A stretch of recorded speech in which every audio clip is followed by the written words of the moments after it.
Hi, everybody. So, tuning in here today, wanting to bring you all a message from spirit, source, whatever you call it.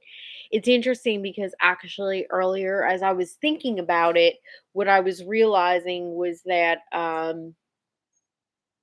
think really it might be Jesus himself that wants to come through. It's funny because as I said that, he says yes. Um, And so,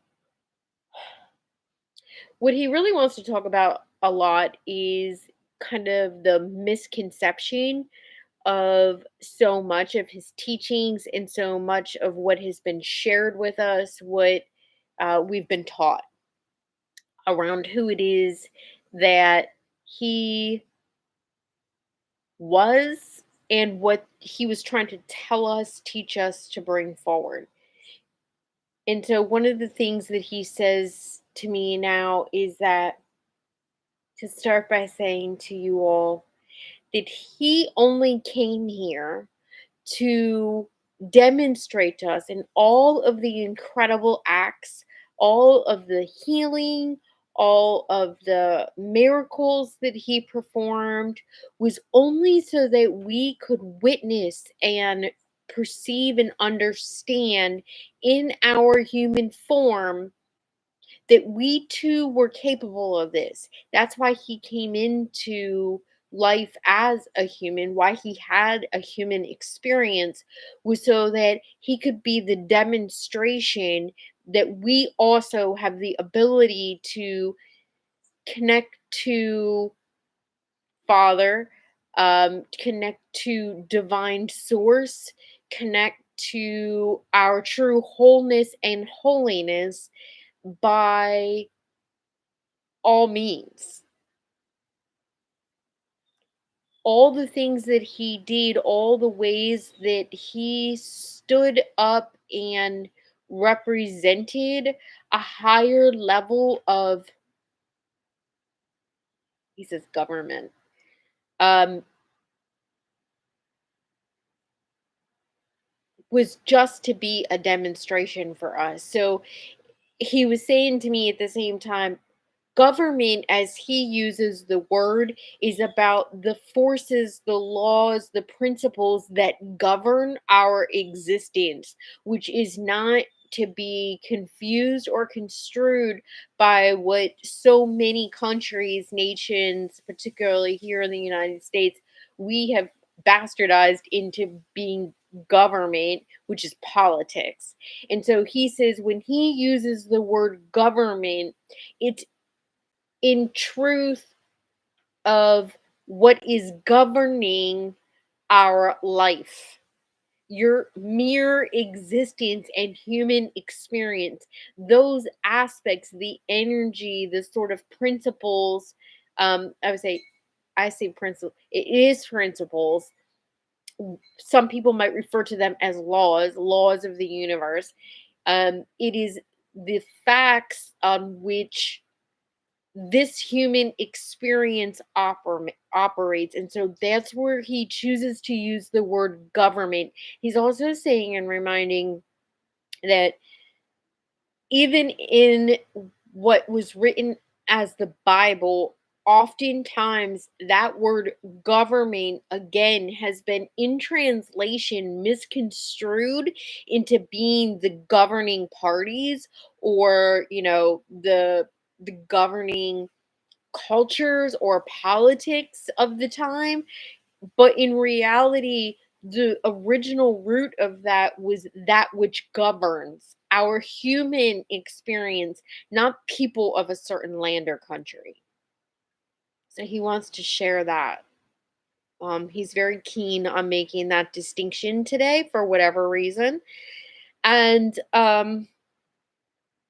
he said, because it's getting bastardized. And we use that word, he and I use that word in the true meaning of it also. Um,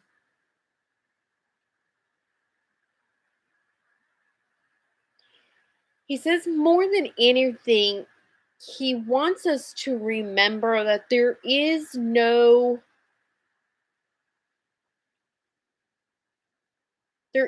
higher outcome in creating divisiveness or in creating separation and division between ourselves and others.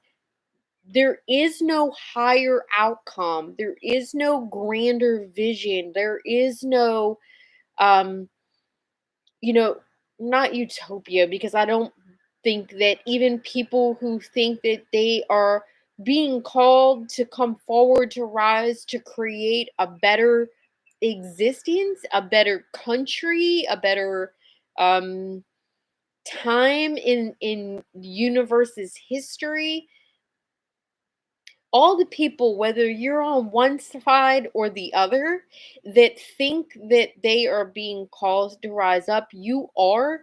And also, none of that will come through creating more division, seeing yourselves in separation from those on the other side or at the other end of the spectrum.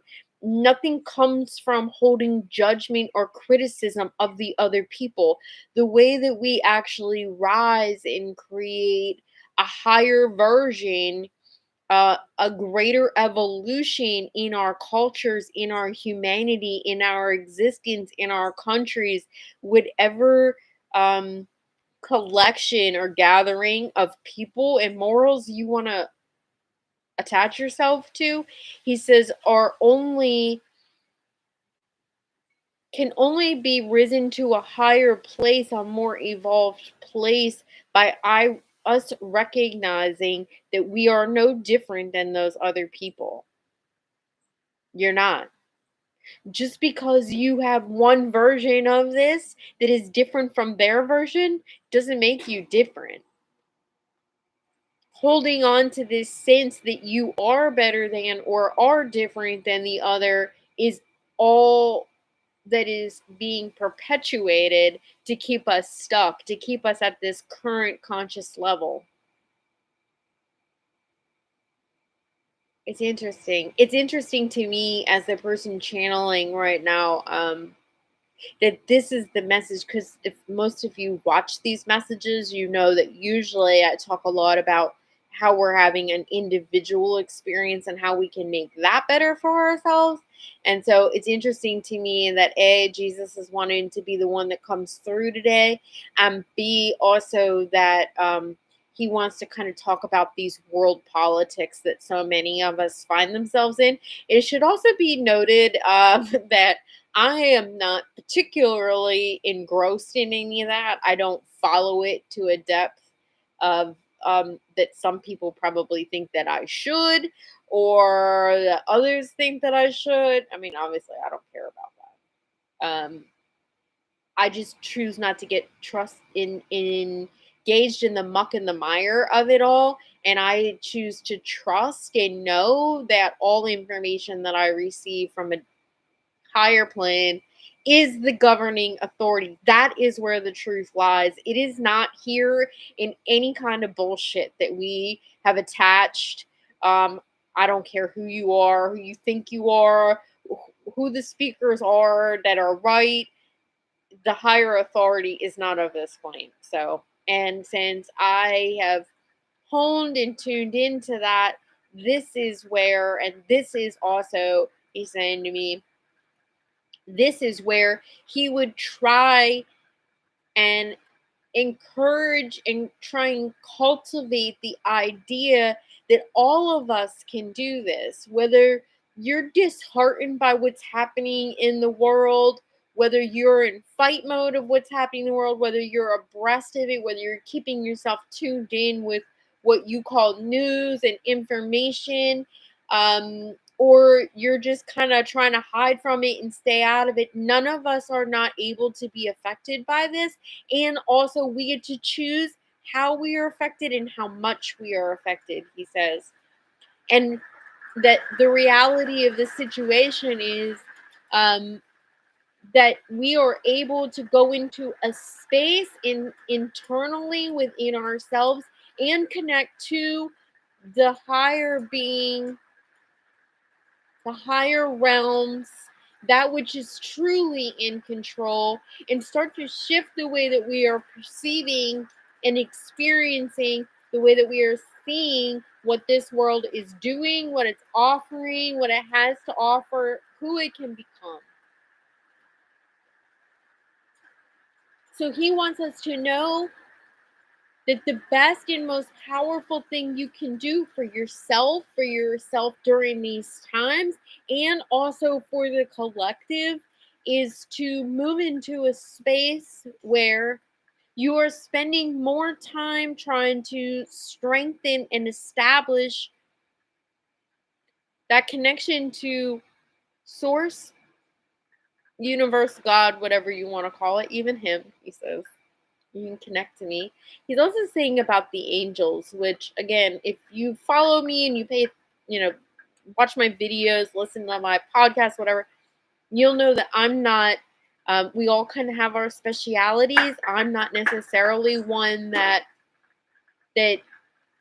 communicates a lot with angels, or that's not my speciality. It's just not my area of expertise by any means. It's not my area of advanced information. And yet he's talking to me about the angels and saying they are very much real. They're they're like humans, except for they have no they never experienced or started to attach or identify themselves as separate from source.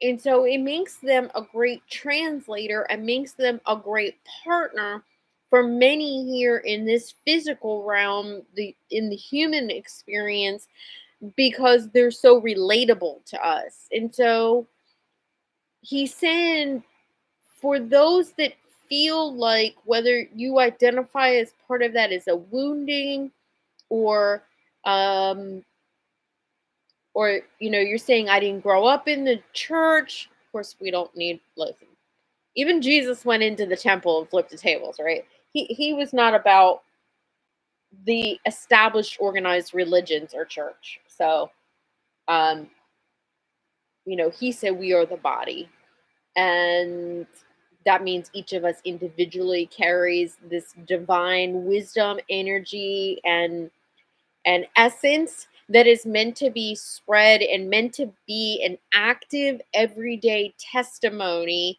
of all that is divinely possible and true and loving and good and all of that. Quite blatantly, we fucked that up. Anyway, so what he says though is for those that feel this disconnection, feel disconnected because you didn't grow up in a church or religion, you can't identify with that, um you have wounds around that, maybe you have wounds around the fact that we were always taught that the divine presence was God as a father, and you have father wounds, whatever that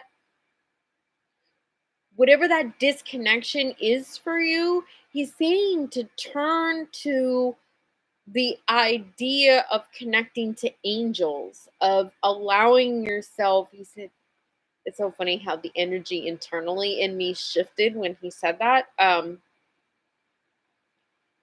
Because there's this huge softening. There's this he just shows that it's so much more relatable and it can be so much more precious for us. It's the way that you can kind of bridge the gap. It's like it's this transition to starting to understand our own innate ability to be in constant connection, receive all of our information, receive direction, being told what to do, about choices, about how to act. Like, that is there and available to us at all times. People talk about, especially on social media, about the veil being thin at this time or that time. And the truth is, and this is what he's saying to me, is the veil is thin all the time. It's always right here, right here. always accessible to us. It's only non-accessible to us because we believe that there's some kind of gap, some, as he said, some people see it as a chasm, of separation that is not real or true. And so he says that the reality is that he's calling upon anybody that sees this today, that is feeling that they are not, whether you're conscious of it or not, you've attached the idea that you're not worthy to connection with him or divine source or spirit or whatever, but that we all are. And so that allow this to be your gap, allow that gap. It's more like a bridge though. It's but like almost like a band-aid, like it lays over top is the way that he's showing it to me. And you know that because because he says he doesn't want me to use the analogy of a bridge, because the bridge just goes over a gap when reality is that there is no gap there. So that's why he's saying it's more like a band-aid. It's this perceived wound, right? But the band-aid makes a new skin and kind of makes a hole and fills that in. So that's why he wants me to use that. So gotcha, thank you. But that allow the angels to be this space that allows you to go over that perceived gap. Um, Allow them to be your communicators and your guides, and to walk with you. He actually shows them to me, like touching me, like being pressed up against my own arm right now at this moment, and saying that there is no separation there. They are with you all the time, just as he is, just as spirit is. um and allow that to help to strengthen your ability and your understanding in him, in how accessible that guidance, that wisdom, that strength, that love, whatever it is that you feel you are lacking, the allow the angels to be that source for you at this time, for those that need that. He says that's enough for today. So with that, I'm gonna wrap up and just say that I hope whoever needed to hear this today, that you were able to get the message, that you are able to feel that connection that is there, if not with all people, with the angels. Sorry, I'm outside and it just started raining, so I don't know how well you can hear me, but hopefully you can hear me just fine because it got loud. But know that I would love to hear your thoughts and comments. If you've had an angel experience, if this resonates with you, you never thought about your own ability to connect to angels, or about the fact that angels are more closely related to us than like sort of the highest realm, right? And that they can be that translator, that transition energy for you as you learn to strengthen and grow your own connection, and to get to source in a more pure and direct way.